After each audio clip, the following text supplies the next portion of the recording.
بسم اللہ الرحمن الرحیم۔ السلام علیکم ورحمۃ اللہ وبرکاتہ۔ ایٹا ٹیسٹ کی تیاری کے لیے آج ہم اسلامیات جماعت ہشتم کا جو ٹیسٹ ایڈیشن ہے، جو نیا ٹیکسٹ بک آیا ہے، اس کی جتنی بھی امپورٹنٹ پوائنٹس ہے باب اول اور باب دوم کی، وہ اس ویڈیو میں ہم کور کریں گے۔ تو اس ویڈیو میں ہم باب اول قرآن مجید و حدیث نبوی صلی اللہ علیہ وسلم، باب دوم ایمانیات و عبادات، یہ اس ویڈیو میں جتنی بھی امپورٹنٹ پوائنٹس ہیں ہو سکتا ہے کہ وہ ایٹا ٹیسٹ میں آ جائے، تو اس ویڈیو میں ہم وہ کور کرنے جا رہے ہیں۔ اعوذ باللہ من الشیطان الرجیم، بسم اللہ الرحمن الرحیم۔ اسرن کا کیا معنی ہے؟ اسرن کا معنی ہے بوجھ۔ اسرن بوجھ کو کہا جاتا ہے۔ سورۃ البقرہ میں کتنی آیات ہے؟ سورۃ البقرہ میں 286 آیات ہیں، اور یہ آخری آیت ہے، لا یکلف اللہ نفسا الا وسعہا۔ یہ سورۃ البقرہ کی آخری آیات ہے۔ حضرت موسیٰ علیہ السلام کی دعا کیا ہے؟ حضرت موسیٰ علیہ السلام کی دعا یہ سورۃ طٰہٰ میں آئی ہے، قال رب اشرح لی صدری ویسر لی امری واحلل عقدۃ من لسانی یفقہوا قولی۔ تو یہ موسیٰ علیہ السلام کی دعا ہے۔ لا الہ الا انت سبحانک انی کنت من الظالمین، یہ یونس علیہ السلام کی دعا ہے جب وہ مچھلی کے پیٹ میں تھا۔ اسماء حسنہ اللہ تعالیٰ کی کچھ نام ہیں جن کے معنی آپ کو یاد کرنے ہوئے۔ الشہید کے معنی ہے حاضر و موجود اور مشاہدہ فرمانے والا۔ الشہید حاضر و موجود اور مشاہدہ فرمانے والا۔ الوکیل جملہ امور میں کارساز۔ المتین کے کیا معنی ہے؟ بہت مضبوط اور شدید قوت والا۔ المتین بہت مضبوط اور شدید قوت والا۔ الحمید لائق تعریف، اچھی خوبیوں والا۔ المحصی کائنات کی ہر شے کو شمار میں رکھنے والا۔ المحصی۔ المبدی آفرینش کی ابتدا کرنے والا۔ المعید دوبارہ پیدا کرنے والا۔ یہ کچھ احادیث دی گئی ہے۔ الحیاء شعبۃ من الایمان، الکلمۃ الطیبۃ صدقۃ کالبنیان۔ بنیان کس چیز کو کہا جاتا ہے؟ ایک عمارت۔ بنیان عمارت کو کہا جاتا ہے۔ مومن کی مثال کس چیز سے دی گئی ہے؟ عمارت سے۔ اتقوا النار ولو بشق تمرہ۔ بشق تمرہ کس چیز کو کہا جاتا ہے؟ کھجور کا ٹکڑا۔ مخرفۃ الجنہ جنت کے درمیان گزرنے والے روش پر ہوتا ہے۔ نبی صلی اللہ علیہ وسلم نے فرمایا ہے کہ بہترین دعا عافیت کی دعا ہے۔ وَجَعَلَ لَكُمْ سَرَابِيلَ تَقِيكُمُ الْحَرَّ۔ سرابیل کس چیز کو کہا جاتا ہے؟ پہناوے لباس کو سرابیل کہا جاتا ہے۔ ہر گرمی کو حرہ کہا جاتا ہے۔ تقدیر کی لغوی معنی اندازہ کرنے، طے کرنے اور مقرر کرنے کے ہے۔ اصطلاح میں تقدیر سے کیا مراد ہے؟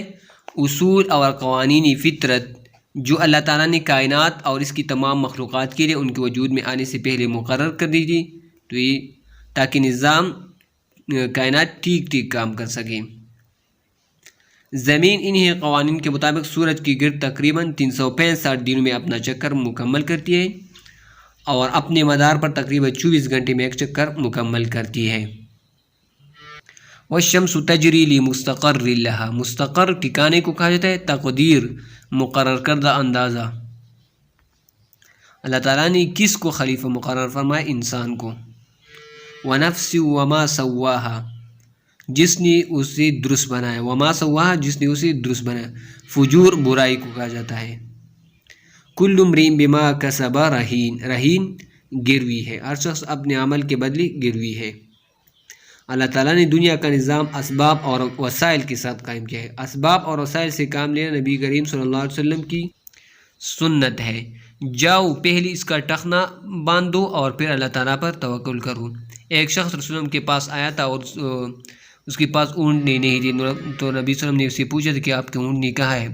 تو اس نے کہا کہ میں نے اللہ کے سپرد کیا ہے۔ تو نبی صلی اللہ علیہ وسلم نے اسے فرمایا کہ جاؤ پہلے اس کا ٹخنا باندھو پھر اللہ پر توکل کرو۔ تاہم کوئی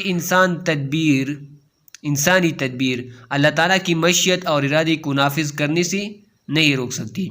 فَإِذَا عَزَمْتَ فَتَوَكَّلْ عَلَى اللَّهِ، پھر جب آپ کسی بات کا عزم کر لے تو اللہ پر توکل کیجیے۔ دنیا میں ہر چیز کی حد اور مقدار مقرر کر دی گئی ہے۔ توکل کا مطلب ہے اللہ تعالیٰ پر کامل بھروسہ کرنا۔ تقدیر کی لفظی معنی ہے اندازہ کرنا۔ آج ہم زمین کو جس شکل صورت میں دیکھتے ہیں، ادھر حقیقت نتائج ہے قوانین فطرت کے۔ کوئی انسانی تدبیر نافذ ہونے سے نہیں روک سکتی اللہ تعالیٰ کی مشیت اور ارادے کو۔ بندہ مومن کے لیے کامیابی کے لیے درست اسلامی طرز عمل یہ ہے: اچھی تدبیر، اللہ سے دعا اور کامل بھروسہ۔ اللہ تعالیٰ پر کامل بھروسہ رکھنا کہلاتا ہے توکل۔ جس بات پر انسان کا پختہ یقین ہوتا ہے، یعنی ایسی چیز جو انسان کے دل میں بیٹھ جائے اور انسان اس کے بارے میں کسی قسم کا شک نہ کرے، تو اسے عقیدہ کہتے ہیں۔ عقیدہ کس چیز کو کہا جائے؟ پختہ یقین کو۔ آخرت پر ایمان ارکان ایمان میں سے پانچواں رکن ہے۔ آخرت پر ایمان کون سا رکن ہے؟ پانچواں۔ انسان کو مرنے کے بعد دوبارہ زندہ کیا جائے گا۔ اللہ تعالیٰ نے انسان کو دنیا میں امتحان اور آزمائش کے لیے پیدا کیا ہے۔ دنیا کی موجودہ زندگی عارضی ہے، مرنے کے بعد تمام انسانوں کو دوبارہ زندہ کیا جائے گا، اسے یوم حشر کہتے ہیں۔ قرآن مجید کی روح سے آخرت کی زندگی ایک حقیقت ہے۔ اذا الشمس کورت، اور جب سورج کو لپیٹ دیا جائے گا۔ کورت کے معنی ہے لپیٹ دیا جائے گا۔ آخرت پر یقین رکھنے کے نتیجے میں انسان کی زندگی بامقصد ہو جاتی ہے۔ آبسن کی کیا معنی ہے؟ بے فائدہ۔ آخرت پر یقین رکھنے کے نتیجے میں انسان میں شجاعت اور استقامت جیسی اعلیٰ صفات پیدا ہوتی ہے۔ آخرت پر ایمان رکھنے سے انسان میں احساس ذمہ داری پیدا ہوتے ہیں۔ دنیا کی زندگی آخرت کی کیتی ہے۔ آخرت پر ایمان ارکان ایمان کا رکن ہے پانچواں۔ جس دن یہ کائنات اور اس کی ہر چیز پناہ ہو جائے گی، اس دن کا نام قیامت ہے۔ انسان کو دنیا میں بھیجا گیا ہے آزمائش کے لیے۔ آخرت پر یقین رکھنے کے نتیجے میں انسان کی زندگی ہو جاتی ہے بامقصد۔ جہنم ٹھکانہ ہے بدترین۔ خشیت الہی کے معنی اور مفہوم۔ خشیت کے معنی ڈر اور خوف کے ہے۔ خشیت الہی کا مطلب ہے اللہ تعالیٰ کا خوف اور ڈر۔ انما یخشی اللہ من عبادہ العلماء، اللہ سے اس کے بندوں میں سے وہی ڈرتے ہیں جو علم والے ہیں۔ جس بندہ مومن کی آنکھوں سے اللہ تعالیٰ کے خوف کی وجہ سے مکی کے سر جتنا آنسو بھی اس کے خساروں پر بہہ نکلے، تو اللہ تعالیٰ دوزخ کی آگ اس پر حرام کر دے گا۔ مکی کے سر جتنا آنسو اللہ تعالیٰ کے خوف کی وجہ سے بہہ نکلے۔ حضرت علی رضی اللہ عنہ کے بارے میں بیان کیا جاتا ہے، جب نماز کا وقت قریب آتا تو ان کے چہرے کا رنگ بدل جاتا ہے۔ کس کے چہرے کا رنگ بدل جاتا ہے جب نماز کا وقت قریب آتا؟ علی رضی اللہ عنہ کا۔ امام حسن رضی اللہ عنہ وضو شروع کرتے تو اس کے چہرے کا رنگ بدل جاتا، اور وہ کیا کہتے کہ اب بڑے جبار بادشاہ کے حضور پیشی کا وقت ہے۔ عبداللہ بن مسعود رضی اللہ عنہ کا ارشاد ہے، کس کا ارشاد ہے؟ عبداللہ بن مسعود کا، رأس الحکمت مخافت اللہ، حکمت و دانائی کی بنیاد اللہ تعالیٰ کا خوف ہے۔ خشیت الہی کا مطلب ہے اللہ تعالیٰ کا خوف اور ڈر۔ خشیت الہی سے حضرت علی رضی اللہ عنہ کے چہرے کا رنگ بدل جاتا نماز کے وقت۔ مومن بندہ کے دل میں اللہ تعالیٰ کی ناراضی اور غضب کے ڈر کی وجہ سے احساس پیدا ہو جاتا ہے، جواب دہی کا احساس۔ اللہ کے فرمان کے مطابق اللہ سے اس کے بندوں میں سے سب سے زیادہ کون ڈرتے ہیں؟ علم والے۔ انما یخشی اللہ من عبادہ العلماء۔ عبداللہ بن مسعود رضی اللہ عنہ کا ارشاد ہے، حکمت و دانائی کی بنیاد اللہ تعالیٰ کا خوف ہے۔ زکوٰۃ کا معنی پاک ہونا، بڑھنا اور نشوونما پانا ہے۔ شریعت میں زکوٰۃ سے مراد ہر صاحب نصاب مسلمان کا سال میں ایک مرتبہ اپنے مال کا مقررہ حصہ 2.5% اللہ تعالیٰ کی راہ میں دینا زکوٰۃ کہلاتا ہے۔ زمین کی پیداوار یعنی فصلوں پر بھی زکوٰۃ ادا کی جاتی ہے، اسے کیا کہا جاتا ہے؟ عشر۔ عشر کیا ہے؟ زمین کی پیداوار، فصلوں پر جو زکوٰۃ ہوتی ہے اسے عشر کہتے ہیں۔ جو زمین قدرتی ذرائع مثلا بارش وغیرہ سے رب ہوتی ہے تو اس میں زمین کی پیداوار کا 10واں حصہ بطور زکوٰۃ ادا کیا جاتا ہے، جو زمین قدرتی ذرائع سے سیراب ہوتی ہے۔ اور جو زمین محنت سے سیراب ہوتی ہے تو اس میں 20واں حصہ زکوٰۃ میں دیا جاتا ہے۔ زکوٰۃ اسلام کا تیسرا رکن ہے۔ قرآن مجید میں اکثر مقامات پر نماز اور زکوٰۃ کا حکم ایک ساتھ ہے۔ وَأَقِیمُوا الصَّلَاةَ وَآتُوا الزَّکَاۃَ۔ نماز جسمانی عبادت ہے تو زکوٰۃ مالی عبادت ہے۔ مضعفون کی کیا معنی ہے؟ یہی لوگ اپنا مال اللہ کے ہاں بڑھانے والے ہیں۔ خلیفہ اول ابو بکر رضی اللہ عنہ عہد خلافت میں کچھ قبائل نے زکوٰۃ ادا کرنے سے انکار کر دیا تھا تو آپ نے ان کے خلاف جہاد کا اعلان کر دیا تھا۔ کس نے؟ ابو بکر صدیق۔ زکوٰۃ معاشرتی فلاح و بہبود کی ضامن ہے۔ زکوٰۃ معاشرے میں گردش دولت کا سبب بنتی ہے۔ اغنیاء مالدار، فقراء غریب۔ مال و دولت کی وہ خاص مقدار جس پر زکوٰۃ فرض ہو جاتی ہے اسے نصاب کہے جائے۔ سونا 7.5 تولے یا اس کی قیمت کے برابر نقدی، چاندی 52.5 تولے یا اس کی قیمت کے برابر نقدی پر زکوٰۃ فرض ہو جاتا ہے، یہ نصاب ہے اگر اس پر 1 سال گزر جائے۔ زکوٰۃ کے مصارف اللہ تعالیٰ نے قرآن مجید کی سورۃ التوبہ آیت نمبر 60 سورۃ التوبہ آیت نمبر 60 میں 8 قسم کے لوگوں کو زکوٰۃ کا حقدار قرار دیا ہے۔ 8 قسم کے لوگ، سورۃ التوبہ آیت نمبر 60، اس کو مصارف زکوٰۃ کہا جاتا ہے۔ انما الصدقات للفقراء والمساکین والعاملین علیہا والمؤلفۃ قلوبہم وفی الرقاب الی آخر۔ فتکوی بہا جباہم، تکوی کی کیا معنی ہے؟ داغے جائیں گے، جباہم پیشانیاں۔ زکوٰۃ کا معنی ہے پاک کرنا۔ زکوٰۃ اسلام کا تیسرا رکن ہے۔ قرآن مجید میں زکوٰۃ کے مصارف 8 ہیں۔ زکوٰۃ کا بنیادی مقصد معاشرے سے غربت کا خاتمہ کرنا ہے۔ زکوٰۃ کا انکار کرنے والوں کے خلاف جہاد کیا تھا ابو بکر صدیق رضی اللہ عنہ نے۔ حج ارکان اسلام میں 5واں رکن ہے۔ حج کی لغوی معنی کیا ہے؟ زیارت کا ارادہ کرنا، اور یہ ذوالحجہ کے مخصوص مہینے میں خانہ کعبہ میں حاضری دینا اور مناسک حج ادا کرنا حج ہے شریعت میں۔ اللہ تعالیٰ کے برگزیدہ نبی ابراہیم علیہ السلام کی سنت ہے حج۔ خانہ کعبہ کس نے تعمیر کیا تھا؟ ابراہیم علیہ السلام نے، اور یہ 4000 سال سے لوگ مسلسل اس گھر کی زیارت کر رہے ہیں۔ یعنی لوگ کتنے وقت سے حج کر رہے ہیں؟ 4000 سال سے لوگ حج کر رہے ہیں۔ حج مالی اور بدنی عبادتوں کا مجموعہ ہے۔ اس نے گھر کا حج کیا، پھر گناہ کا کام نہیں کیا، اور حج سے اس طرح واپس آتا ہے جیسے اسے مانے جنا ہو۔ یعنی جب کوئی شخص حج کرتا ہے اور کوئی گناہ نہیں کرتا تو ایسے ہوتا ہے جیسے وہ ابھی پیدا ہوا ہو۔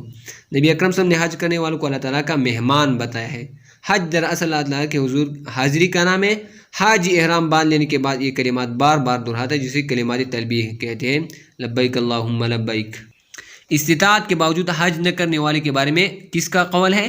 عمر رضی اللہ عنہ کا قول ہے کہ وہ یہودی مرے یا نصرانی مرے۔ حج کے دوران میں حاجی جو اعمال بجا رہتے انہیں مناسک حج کہا جاتا ہے۔ اور احرام کیا ہے؟ یہ لباس دو انسری چادروں پر مشتمل لباس احرام ہوتا ہے، اور عورتوں کا لباس ہی اس کا احرام ہوتا ہے۔